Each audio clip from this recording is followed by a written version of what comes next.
திசையில ராகு புத்தி எப்படி இருக்கு, அது எவ்வளவு காலங்கள், என்ன பரிகாரங்கள், அது சொல்லிடுங்க.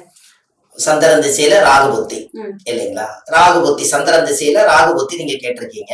அது 18 மாதம்ங்க. சந்திரன் திசையில ராகு புத்தி 18 மாதம். இந்த ராகு திசை ஒரு சில பேருக்கு ஒரு ஜாதகத்துல பாத்தீங்கன்னா, இந்த ராகு என்பது முருங்கைக்காய். ராகு முருங்கைக்காய்.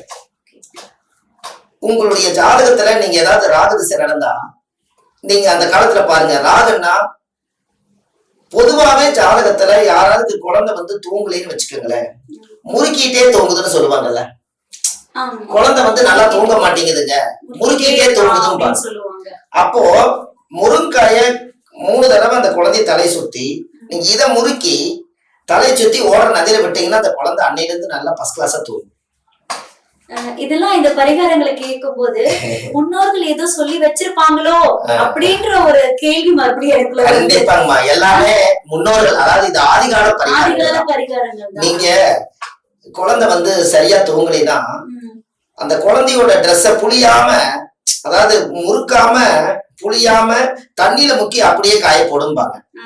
அப்ப என்னன்னா குழந்தையுடைய மனசுல இருக்கக்கூடிய கண்ணீர் சொட்டு சொட்டா வரக்கூடாதுங்கிறதுக்காக அதை அப்படியே முக்கி அப்படியே போட்டாங்கன்னா அந்த குழந்தையுடைய உடம்ப முறுக்கிறது ஒன்று, அதோட துணியை முறுக்கிறது, அதனால முறுக்காம இருக்கும். இதெல்லாம் ஆதி காலத்துல சொல்லி வச்ச பரிகாரம். அப்படியே போட்டு அப்படி காய போட்டுருவாங்க. அப்ப என்ன அப்படின்னு கேட்டீங்கன்னா, ராகு என்பது முருங்கைக்காய். அப்போ சந்திர திசையில ராகு புத்தி நடக்கிறவங்க முருங்கைக்காய் இன்னொருத்தருக்கு தானமா கொடுக்கணும். முருங்கைக்காய் எத்தனை முருங்கைக்காய் கொடுக்கணும்? ராகு திசை 18 வருஷம் 18 முருங்கைக்காய் கொடுக்கணும். ஆமா. எப்ப கொடுக்கணுங்க? ராகு காலத்துல கொடுக்கணும். இது எல்லாருக்கும் ஒரே பொதுவான இது ராகுபத்தி நடக்கிறதுனால எல்லாத்துக்கும் ராகுபத்தி யார் நடக்குது அவங்க தான் கொடுக்க ராகு காலம் என்பது அதோட காலங்கள் வரும்போதுதான். இப்ப நீங்க ஒரு முக்கியமான விஷயம் ஏதாவது செய்யறதா நல்ல நேரத்துல நல்ல நேரம் செய்யணும். இப்ப ராகு காலத்துலதான் ராகு கேட்டிருக்கீங்க. அப்ப ராகு காலம் வரும் பொழுதுதான் இப்ப ஞாயிற்றுக்கிழமை மணிக்கு 4 to 6 ராகு காலம் வருது. அப்ப சாயந்தரம் 4:30 மணில இருந்து 6 மணிக்குள்ள முருங்காய் கொண்டு போய் யாரோ ஒருத்தருக்கு 18 முருங்காய் தானம் கொடுத்துட்டு வந்துட்டா அவங்களுக்கு அந்த ராகுடைய பிடியில இருந்து அவங்க வெளியில வந்துருவாங்க.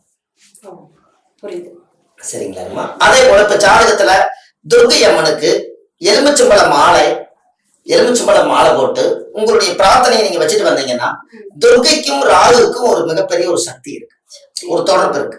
துர்கைக்கு இந்த ராகு காலத்துல தான் பண்றாங்க. அதுவே உங்களுக்கு நிறைய பேர் பார்த்திருப்பீங்க. ராகு காலத்துலதான் எலுமிச்சம்பழ மாலை போட்டு போடுவாங்க, விளக்கு போடுறாங்க. அதே போல எலுமிச்சம்பழ சாப்பாடு, லெமன் சாதம், எலுமிச்சம்பழ சாப்பாடு வாங்கி ராகு காலத்துல இவங்க தானம் பண்ணாங்கன்னா இவங்களுக்கு அந்த சந்திர திசையில ராகு புத்தி பூர்ணமா இவங்களுக்கு எல்லா வேலையும் செய்யும்.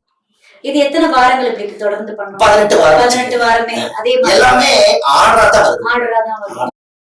18 வாரம் லெமன் சாதம் தானம் கொடுத்தாரு. 18 வாரத்துக்குள்ள அவங்க எதற்காக அந்த கோரிக்கை கொடுத்தாங்களோ அந்த கோரிக்கை அவங்களுக்கு நிறைவேறும்.